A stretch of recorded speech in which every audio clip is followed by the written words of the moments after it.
Maloila malia ho e ki mulelei ai tonga hono kotoa. Whiawhia keu talitali lei ki mautol ki ho mo uniongo ngo whaka osi ko ia ki he tau.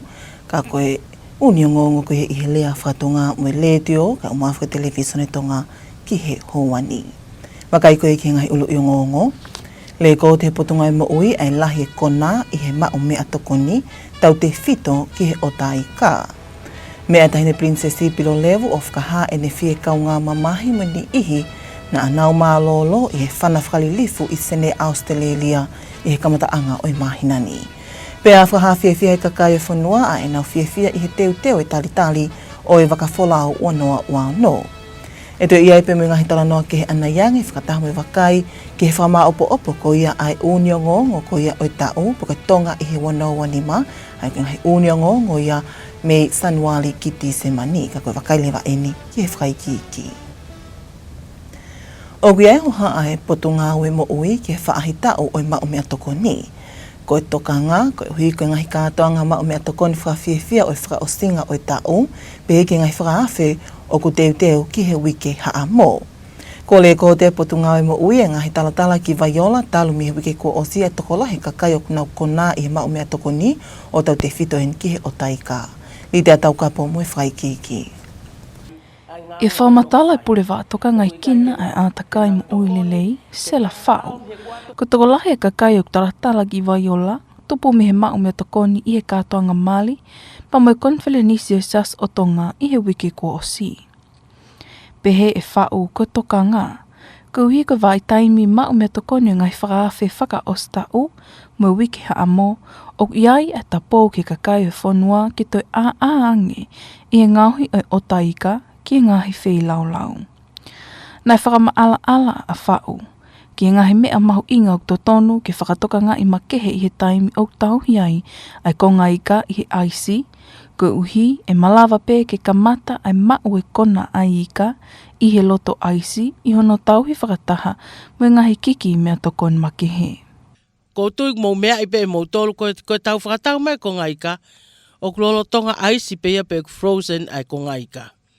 Sai ko tau omi ko ngaika o kutuku pe fokia i he aisi ko ika ata he.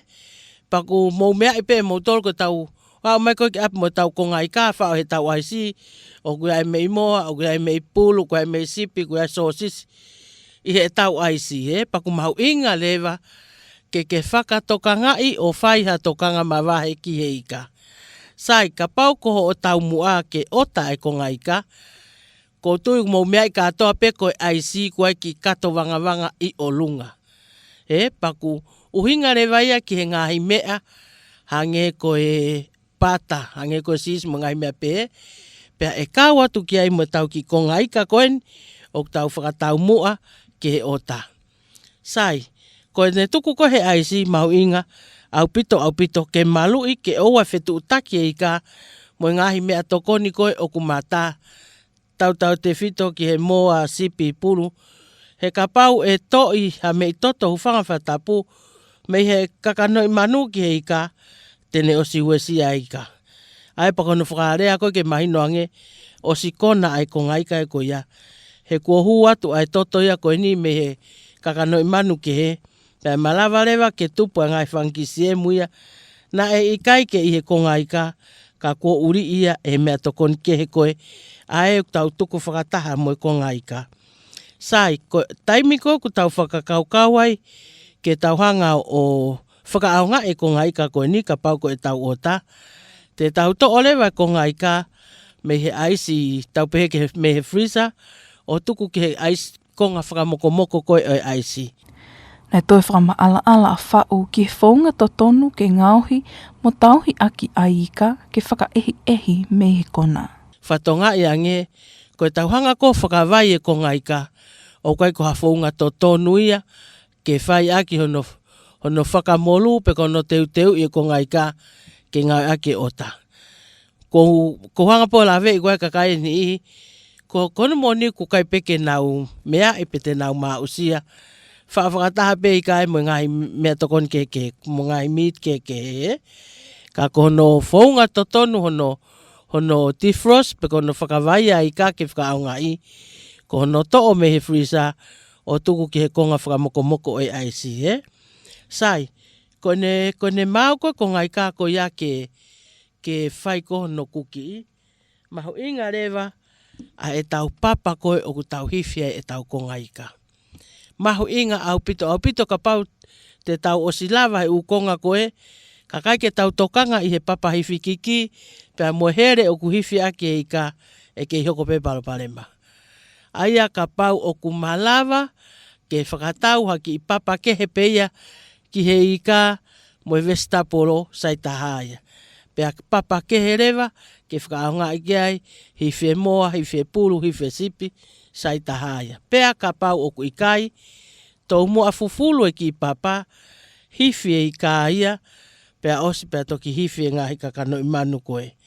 Nai tuku mai ai pēa ta pō a whau, koe uhi ke toi whakatokanga i ange. Koe mea tokoni o ku mao kei ota, te eki ke haka ke moho, o ku kei iai pē a siemu i he loto mea tokoni ko ia. O ku whanawhanau i ai siemu i he mea tokoni, pēa e malawa pē ke ne whakatupunga, hako nai. Mai o ngonga le dio me televisione Tonga, ko auri tea tau kapo.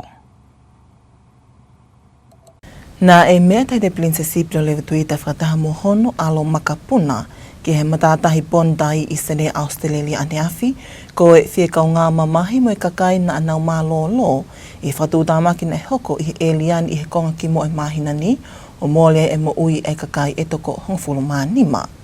Ko e whatūtāmaki ni koe o hofi nei whahoko ia e he tamai ta unimango fulu mo hono foha ta ua fulu mawha i aho sāpati hono fulu mawha o Disema o nā whanai ai ngahi mea tau i he elian i he matātahi Bondi ne lotonga whatahatahi e kakai toko lahi koe whailonga i ai taha ngahi au mālolo mahu inga o i kakai siu.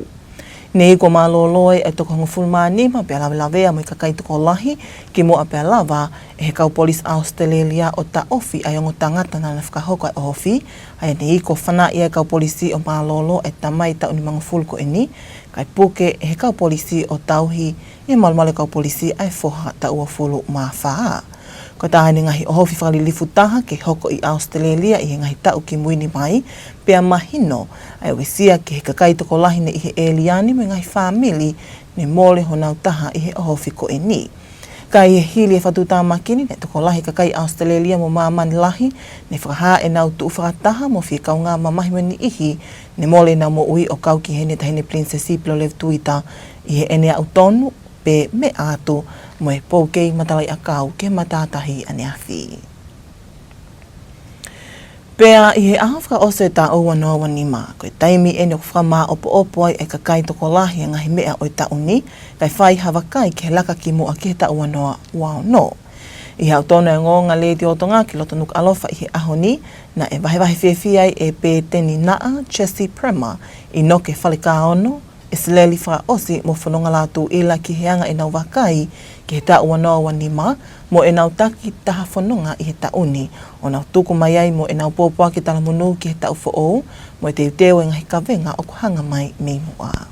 Koutou pe ko e tau whakoloan ki he tonga katoa pe e tau au sia e tau te au ni manoa e konstitutoni ho tau whanua pe a koe tāpua ki ai tau ataina pe mo e lotu ho tau whanua ko e lahi me ngahi tāpua kehe o ku hoko he tau ni ka koutou mai pe e tāpua ki koe ni tau te au ni manoa koutou ko e tāpua ki a whanua pe awa ki ai koe te hanga e tupo ono to e whafoki e tuk whanua whafoo e tuk whanua na whai he urakwha pe a koe tāpua ki a ki he whanua Pea ko tala mono ka tek motor ka kai tonga ko to pe ta fonua ka ke ngata pe tonga pa pe ki ka motor me he pe o ma tala monuat ki he ta fo o wa fe wa no ke mo ma ha ta fo o ta pa ki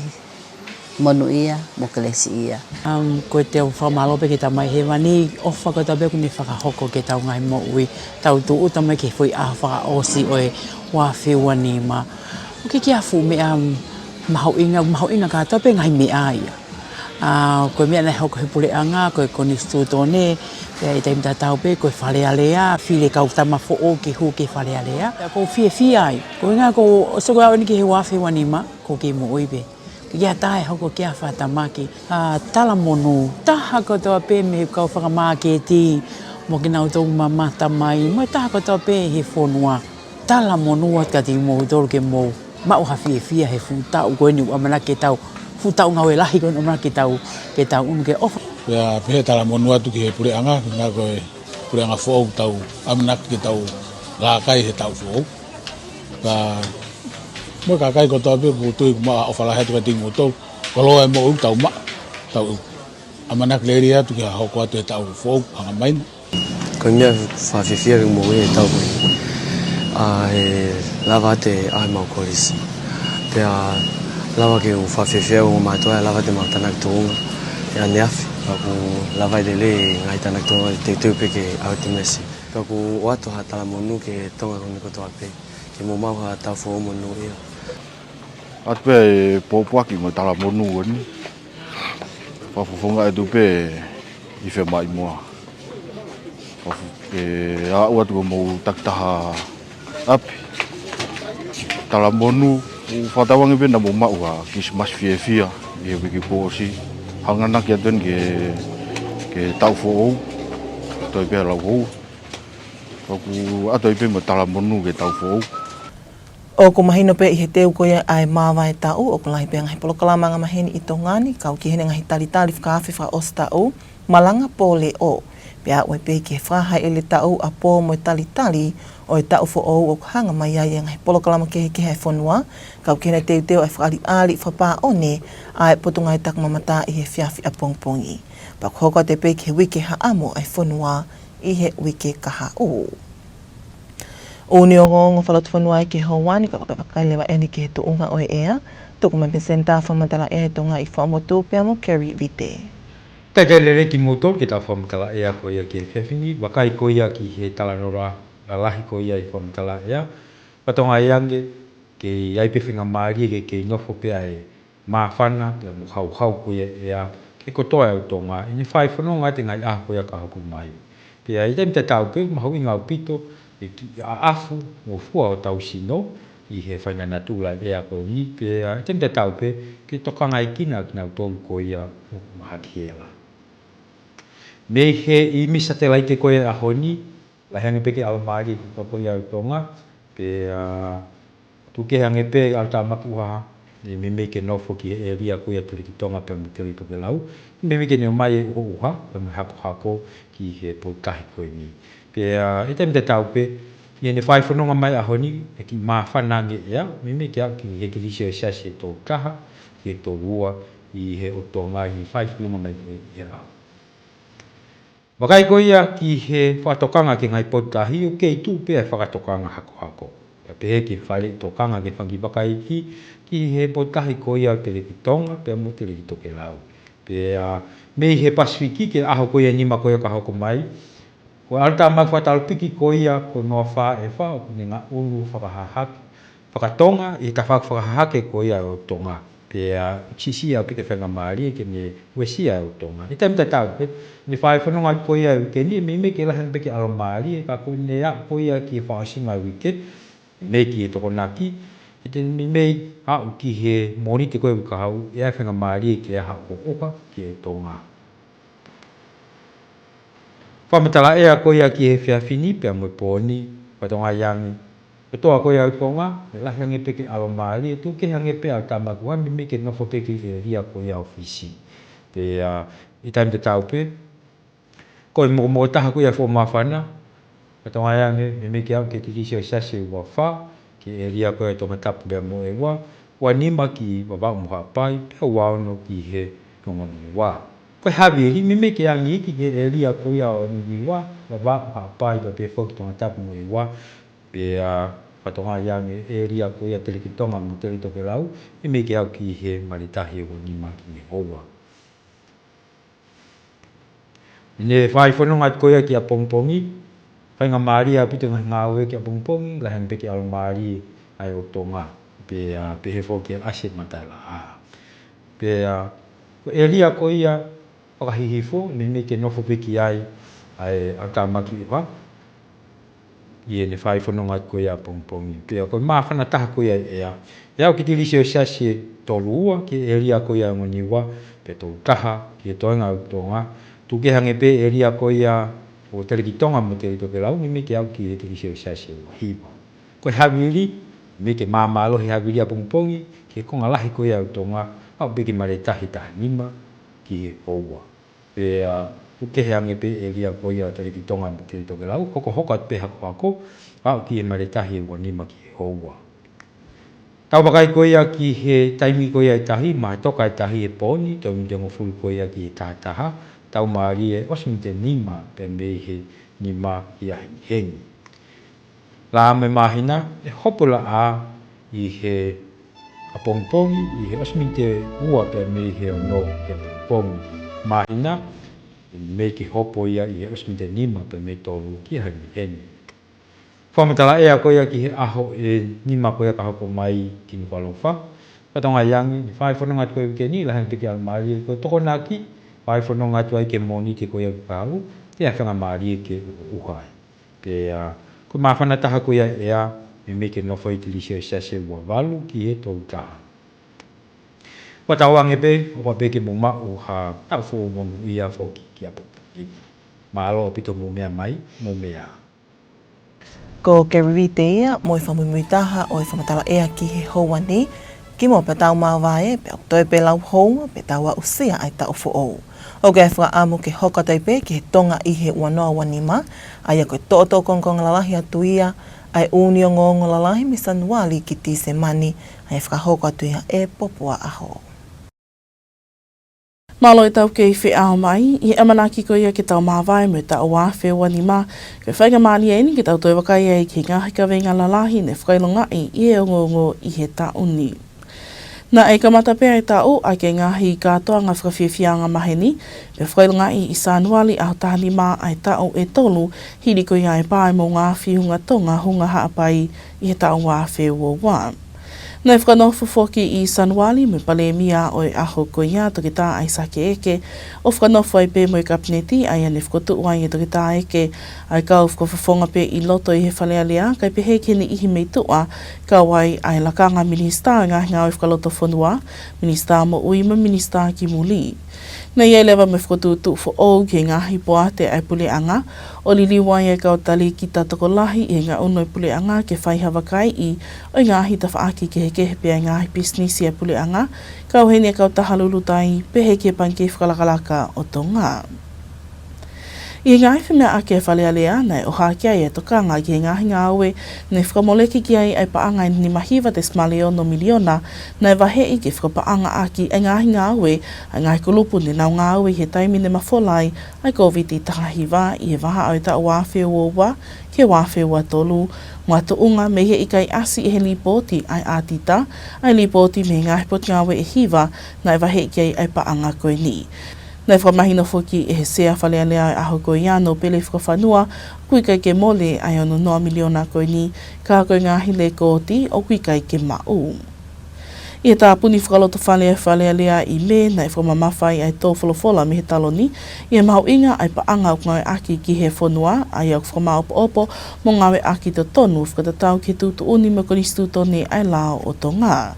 I he toi whakaawa e whalealea nei a whio ai e tamatu i king tupo wono o whakamamawhai e ngahi ka veinga mahu inga o whia mau ki he whalealea, pule anga mo e whanua i he kamata anga o e whalealea.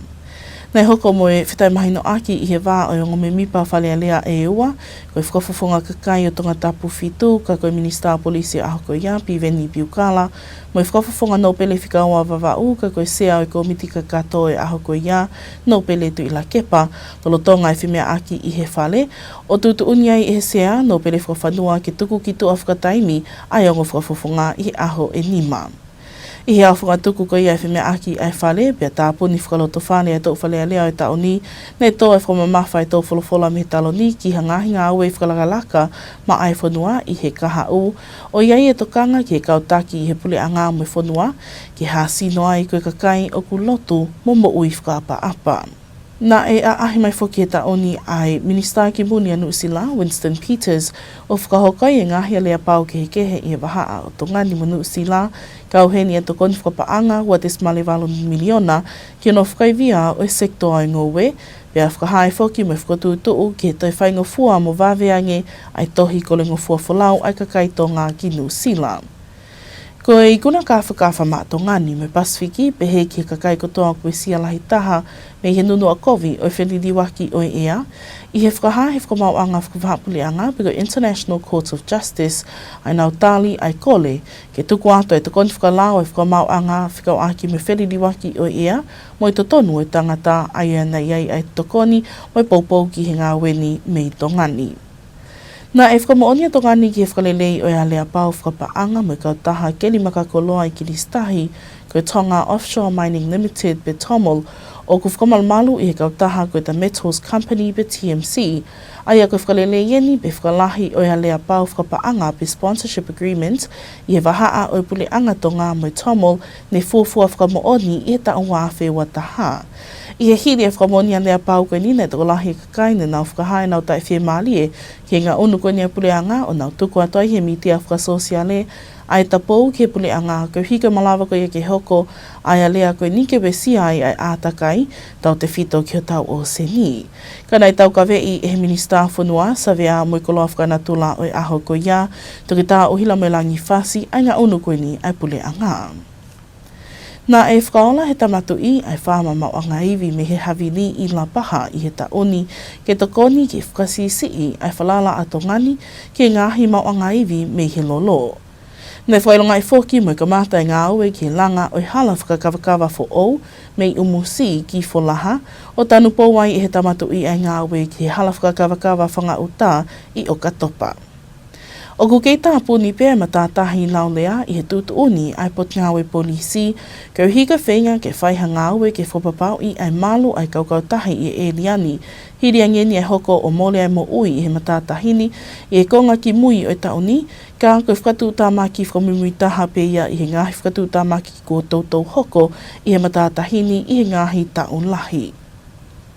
Nā e toa e tau umahaki moftengi o Newesia e nongai whanau toko lahi i he whanua i he tauni o awai o mole ai mo ui ai toko tolu whakakatoa i he tauni me i he mahaki koe ni pea i he au ki ako sina e lava o whakaham he potingai mo ui ai ola lelei e ngāwe ke ta ofi ai mawhola i moftengi o whakahai pe ai osi ai tau umahaki moftengi ka nei whiunga mo toko hiwa ngiau mā whitu whakakatoa ai kakai na anau puke i he moftengi i he wā taimi tō ai koe ai tau umahaki i tongani.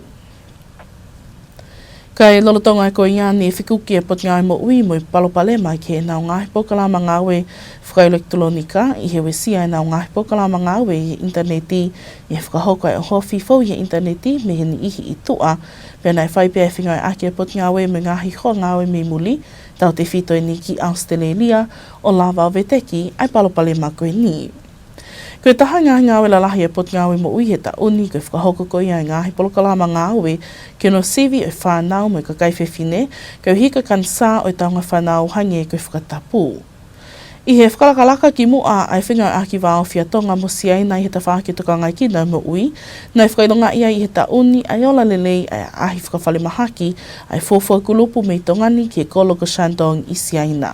Koe a ahi ato e kulupu me tongani ne whakatau mua, koe kumito koni whawhale mahaki i he ngahi whai to'o, sivi me ngahi ngāwe whawhale mahaki kehe ne tokoni ai asiaina ki he ni ihi koe ni.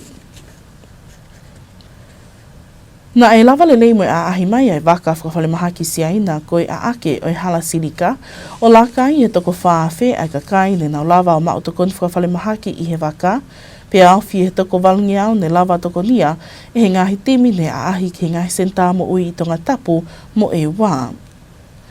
Ko e whakailonga lelei e whakalakalaka i tongani i he tauni i he lava o whakotuu ai ngahi ngāwe mo polokalama ki he whakaivia a hano toka ngai kina ai ni ihi o kumalu e nau whanongo mo noa i tongani i he ngahi polokalama ki he kehe hange koe kāwatu ki he konwhelenisi whamaman lahi ma ai kau whakaton lea ngai aki e tala noa ni ma, me whao o e tohi whakaino hino ma ai ngai aki e tala noa ni ma. Ki e sektoa e ngowi he tauni na iai e palapale mane whekuki mo ka uta lose ki Australia, tupu me he ta ofi whakataimi ai uta to e kalasi ufi koe lose, hiri hono mau e he waakolontini a Australia e whakaki ponui iki i he ngahi uta konteina ke he kehe e tolu me i tongani.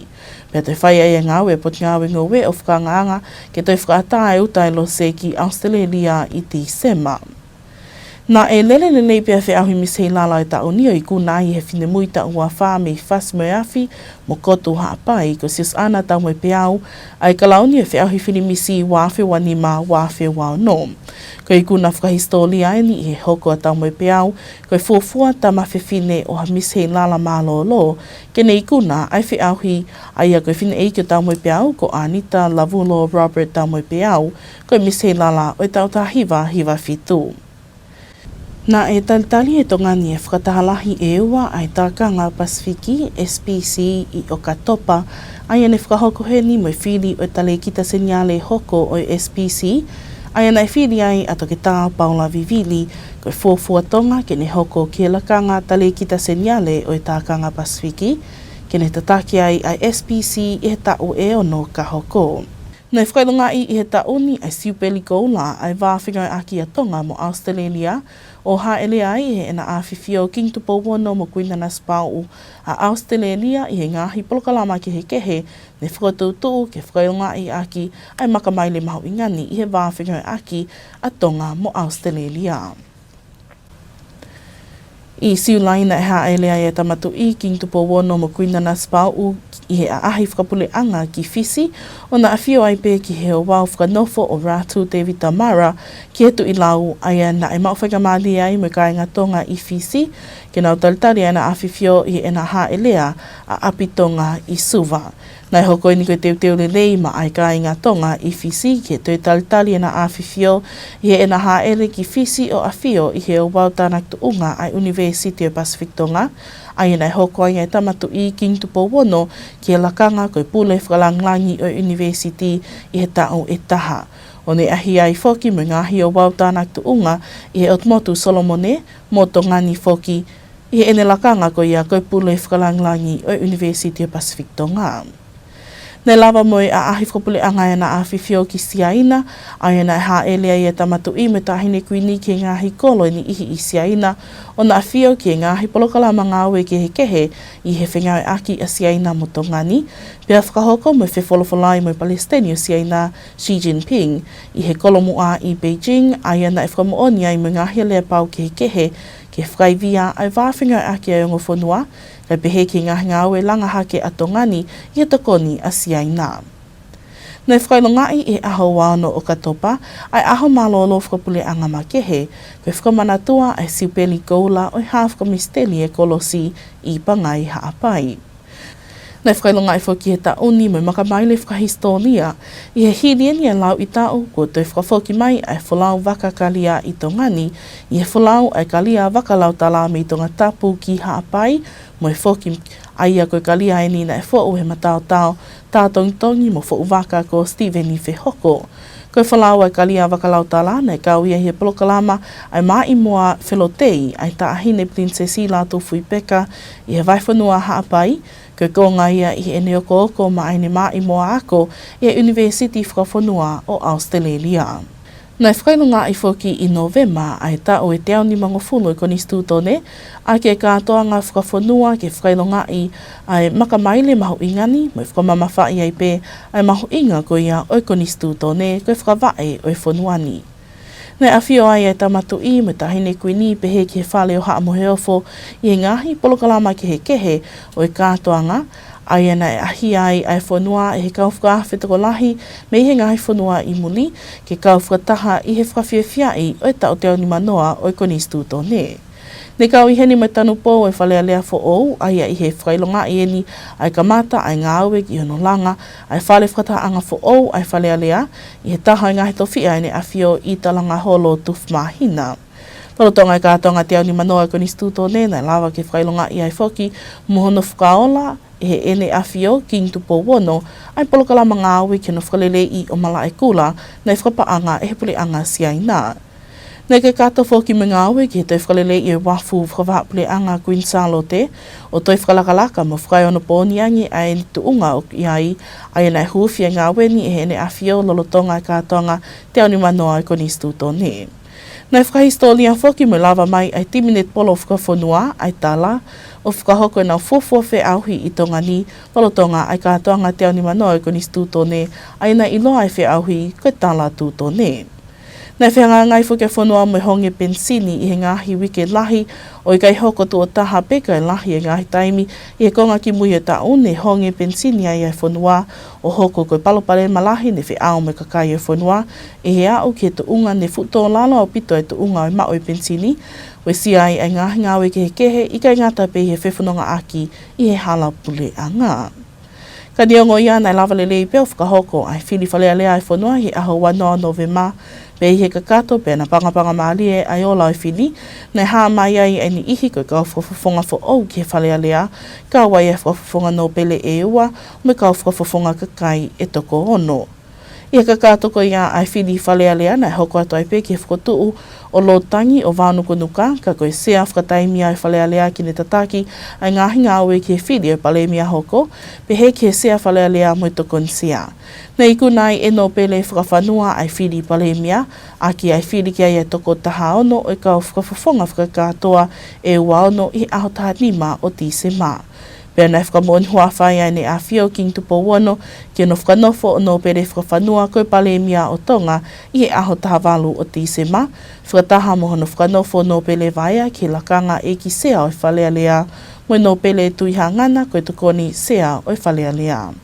Pea ko Tonga ia ki he tau wāwhi wani mā, whakamalo atu he tau kau whakataha he tauni i he tokoni mo i poupou kotoa pēko mō whakahoko ma ai timi o ngonga i le teo mo i televisoni Tonga o tau ikunai ai tauni. Ko popua ahoia mo i Tonga i he wanoa wanima ai koe ngahi uni o ngonga lahia ne malawa ke whama opo mai talu mi sanuali ki Tisemani. Ka huka tātai ko pēr taimi o toi pēr lau hoa pe tau taalo ki he tau wanoa wanima kai whakahike he kai whakawholau wanoa wano. O ko ate pe whakamalo mi he timi o ngongo ai le teo me televisone Tonga ai whakamalo mo honga ia i he ngai whingai aki kotoa pe lolotonga ai tau. O ate pe me tala monu o whake mo mao ha tau wha monu ia mo ke lesi ia. Whamalo te tau keiwhi au mai ko snolita tu iwai ka moni.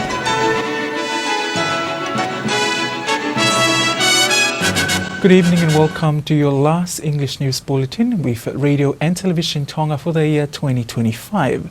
Leading our bulletin tonight, Health Ministry records many cases of food poisoning, especially from raw fish. Her Royal Highness the Princess Bilolevu Tuita lays flowers at site of the Bontai attack that saw 15 lives lost earlier this month in Australia. And we'll take a look at the year in review, highlighting some of the most significant events of the year.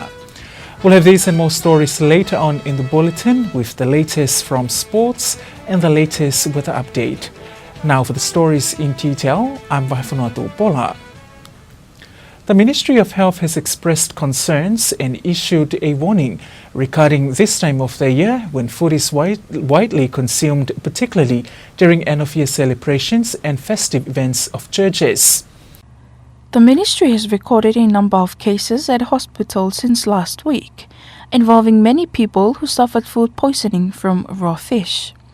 In a radio program, Selafa'u from the Ministry of Health says many people who presented at Viola Hospital were affected after consuming food at wedding receptions and during the Church of Tonga conference last week. Fa'u said the concern is heightened because this period includes many end-of-year celebrations and the prayer week, and therefore the public is urged to be extra cautious when preparing raw fish for feast.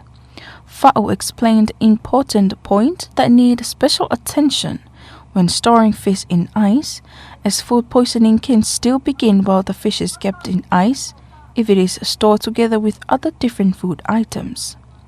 She also explained the correct ways to prepare and store fish in order to avoid food poisoning.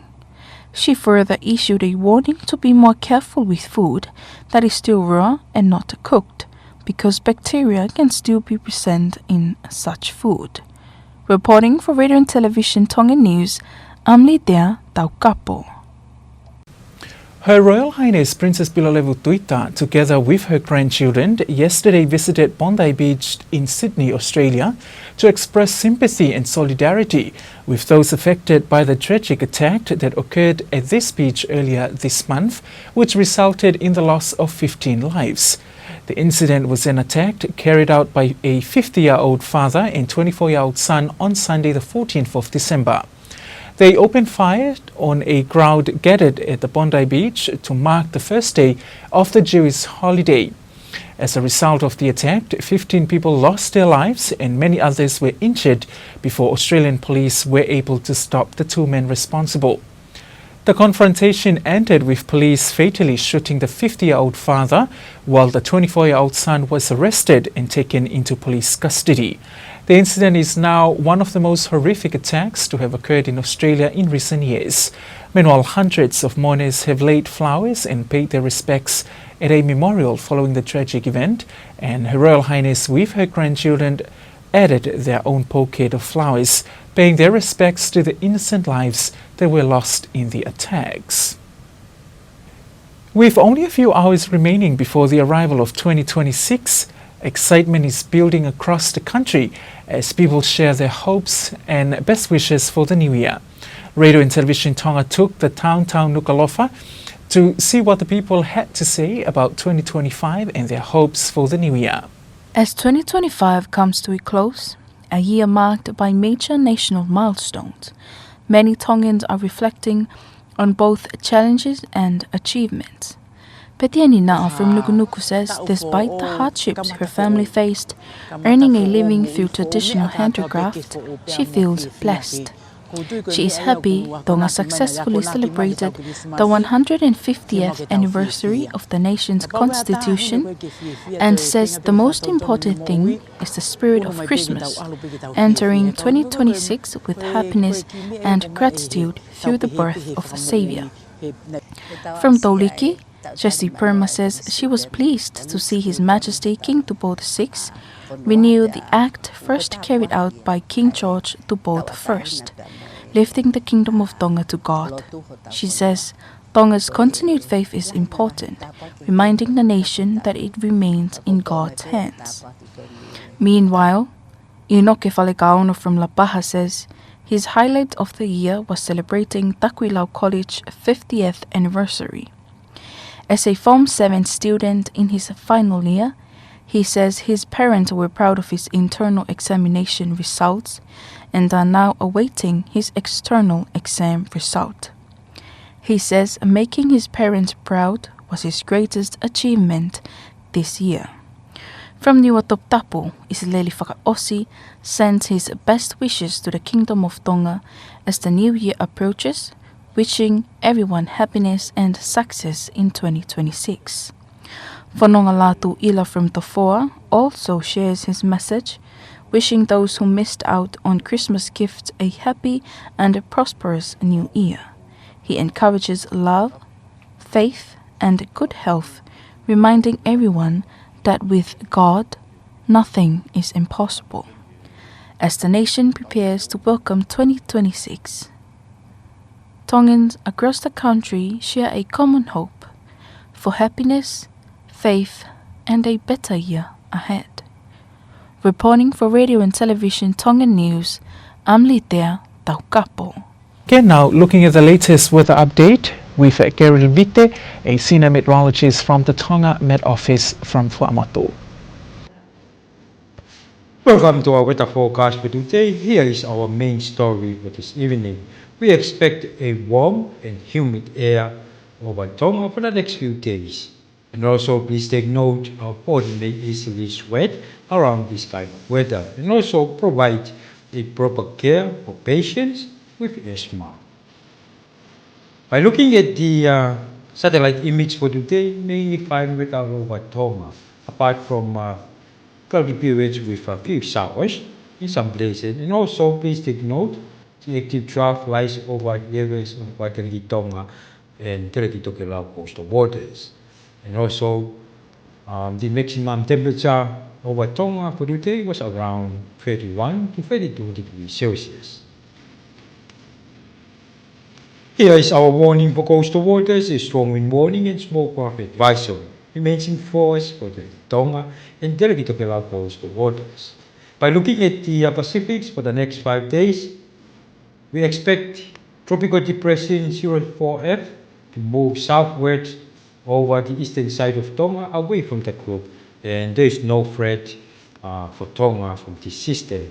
And also please take note, mainly fine weather as we're moving along this week, but expect for this weekend, especially from this Saturday, continue up to Monday next week, there will be a chance of showers of rain.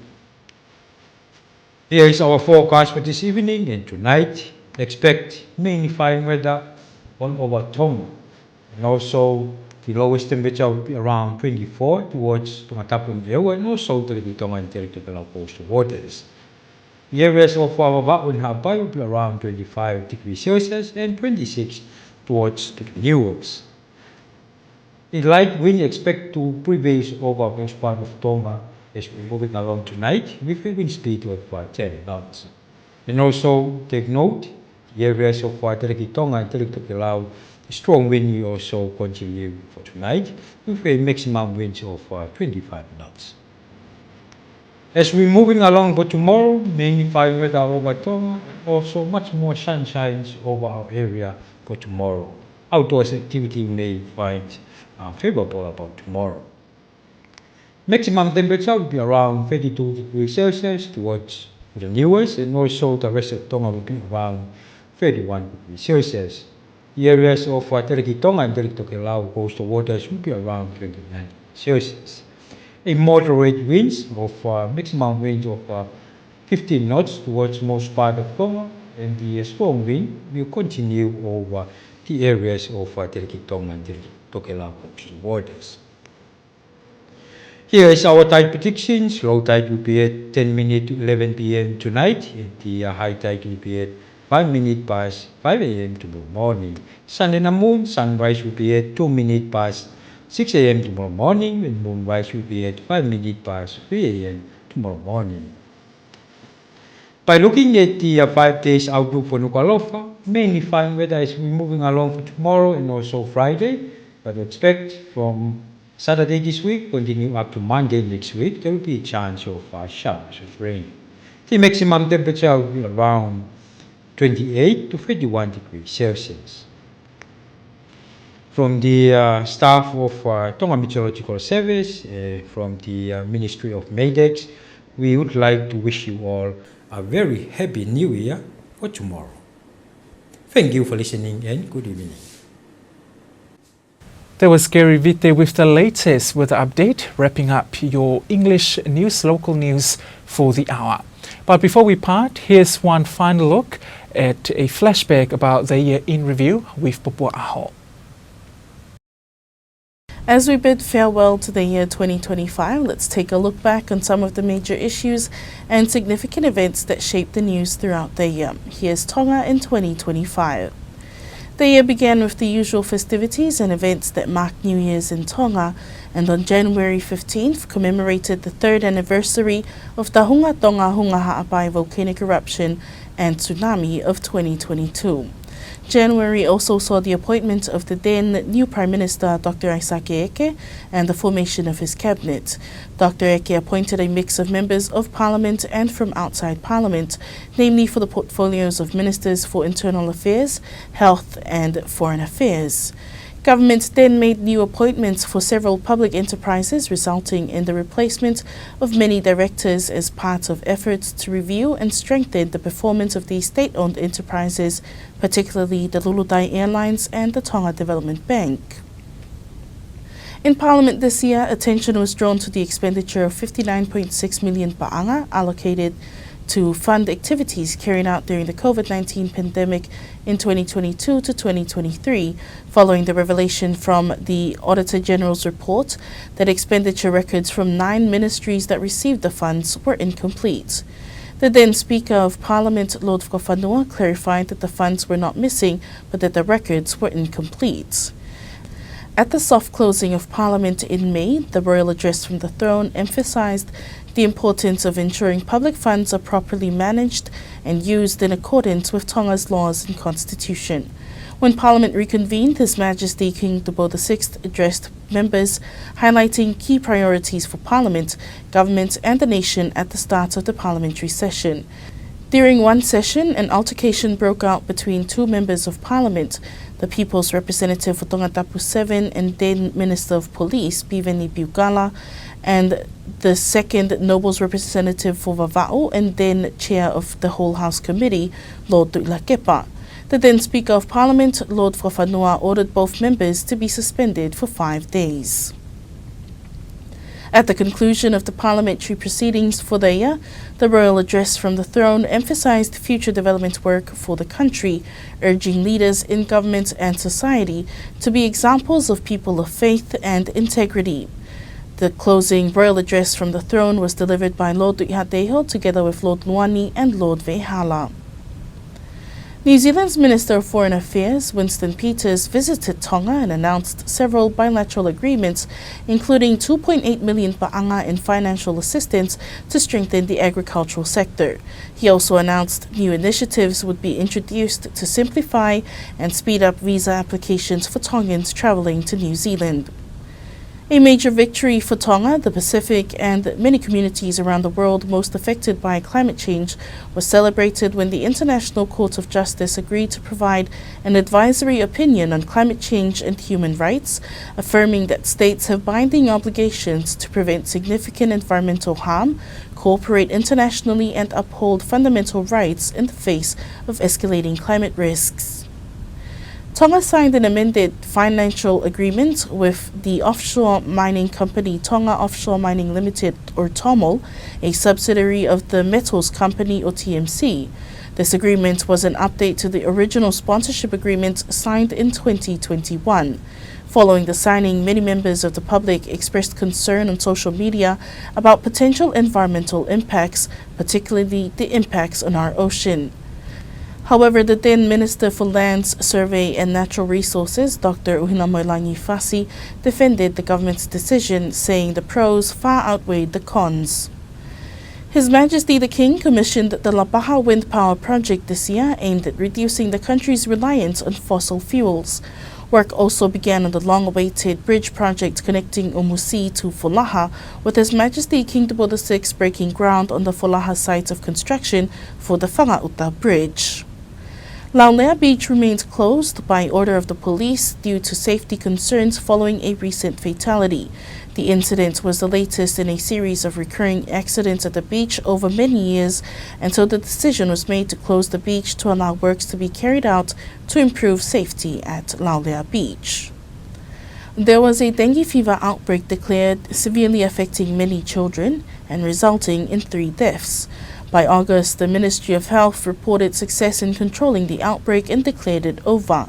A total of 907 cases were recorded during the outbreak period. At the same time, the Ministry of Health faced challenges with its online systems after a cyber attack disrupted their services. Through cooperation with overseas partners, particularly Australia, the issue was resolved. However, concerns remain about the safety and security of not just the Health Ministry's online systems, but as well as other government ministries' online systems. One of the Ministry of Health's major initiatives this year was the rollout of screening programs for girls and women in an effort to reduce the risk of cervical cancer among girls and women in the country. Strengthened cooperation between Tonga and China in the health sector produced positive outcomes, with the successful first medical delegation visit from Tonga to Shandong, China. The visit saw the team of patients from Tonga receive medical treatment, examinations, and other medical services that they required. The Chinese hospital ship Silk Road Ark also visited Tonga, providing medical assistance to over 4,000 people on board, while nearly 800 others received services at health centres in Tongatapu and Ewa. A positive development this year was the establishment of programs to empower and support the deaf community or people who are hard of hearing, including participation in international sign language conferences and the development of sign language materials. In the agricultural sector, local growers faced challenges in the export of the Lose yams to Australia after Australian authorities detected pests in 3 separate container shipments of Lose yams from Tonga and ordered a suspension of Lose exports. The Ministry of Agriculture worked together with the local growers to address the issue, with exports then expected to resume in December. The Miss Heilala pageant this year saw a 24-year-old Tios Ana Tamoipeao from Fasi and Kotu Ha'apai winning the Miss Heilala crown 2025-2026. This was a historic win as she became the first daughter of a former Miss Heilala to claim the title. Her mother, Anita Lavulo Robert Tamoipeao, was Miss Heilala 1997. Tonga hosted 2 major Pacific Community or SPC meetings in October, during which Dr. Paula Vivili was elected Director General of SPC, the first Tongan to hold the position for a 6-year term. This year also marked the 50th anniversary of diplomatic relations between Tonga and Australia, celebrated with a range of commemorative events which were attended by Their Majesties King Tupo VI and Queen Anaspao during a visit to Australia. In July, Their Majesties made a state visit to Fiji, attending the installation of Ratu Dewi Tamara as Tu'ilau. The Tongan community in Fiji were overjoyed to welcome Their Majesties at Apitonga in Suva during this visit. This was a special occasion for the Tongan community, which also prepared them for another royal visit soon after, when Their Majesties returned to Fiji for the University of the South Pacific's Nautala campus graduation, during which His Majesty was installed as Chancellor of the University of the South Pacific for a 1-year term. In his capacity as Chancellor, His Majesty also presided over graduation ceremonies in the Solomon Islands, as well as the local graduation ceremony here in Tonga. Their Majesties also undertook a state visit to China, visiting several cities and touring different projects and initiatives related to Tonga and China bilateral cooperation. Their Majesties met with Chinese President Xi Jinping in Beijing, where agreements were signed to enhance relations and support Tonga's development through Chinese assistance. October 26th marked a one-off public holiday to commemorate the Golden Jubilee of the mysterious appearance of the cross in Pangai Ha'apai, an important event in the history of the Christian faith in Tonga. Another historic milestone this year was the revival of traditional voyaging canoes, with the Kalia Wakalautala sailing from Tongatapu to Ha'apai and back. The canoe was built by master craftsman Stephen Ifehoko, and their voyage to Ha'apai also formed part of Princess Latu Fuipeka's Felote project in Ha'apai, which is part of Her Royal Highness's research component of her current studies at the Australian National University. November saw the country celebrate the 150th anniversary of the Tongan Constitution, celebrated with national events emphasizing the significance of this founding document. Their Majesties and the royal family participated in several events held as part of the celebrations, which was also attended by several guests from our diplomatic partners abroad. His Majesty King Tupo VI also broke ground at the Talangaholo Royal Estate, marking the start of construction on a modern, climate-resilient parliamentary complex that will house the Legislative Assembly. The site, which holds significance historically, was officially declared part of Nuku'alofa to meet constitutional requirements that require the Legislative Assembly to be in Nuku'alofa. Also, as part of the 150th Constitution Anniversary celebration, His Majesty marked the completion of the Malaekula Improvement Project, as well as officially opening the renovated Queen Charlotte International Wharf. The national netball team, the Tala, also played their first home game during the Constitution celebrations, with their local tournament being named Tala du Tone. The country also faced repeated fuel shortages during the year, severely affecting daily life and operations in various sectors, with government scrambling to find solutions to the constant fuel shortage crisis the country was facing. Despite this, the general election was successfully held on November 20th, with the results seeing several new members elected, including 2 noble representatives and 6 people's representatives. Following the election, Lord Tangi o Nuku'alofa was appointed interim speaker to oversee the election of the Prime Minister designate and the Speaker and Deputy Speaker of Parliament. Lord Whakawhanua won the Prime Minister election with 16 of 26 votes on December 15th and was formally appointed Prime Minister by His Majesty on December 18th. Lord Vaea was also appointed Speaker of Parliament with Lord Tuihangana as Deputy Speaker. And that was the year in review, Tonga through 2025. From the Radio and Television Tonga News team, thank you for spending 2025 with us. We hope to see you in the new year, where we will continue to deliver the latest and most reliable news for Tonga. That was Papua Aho with the flashback of the major news of 2025, your year in review. And that wraps up your last news bulletin for the year 2025. And we invite you to join us again next year, 2026, with more reliable news bringing by the news team. We thank you for joining our 2025. Happy New Year. I'm Paula. Good evening.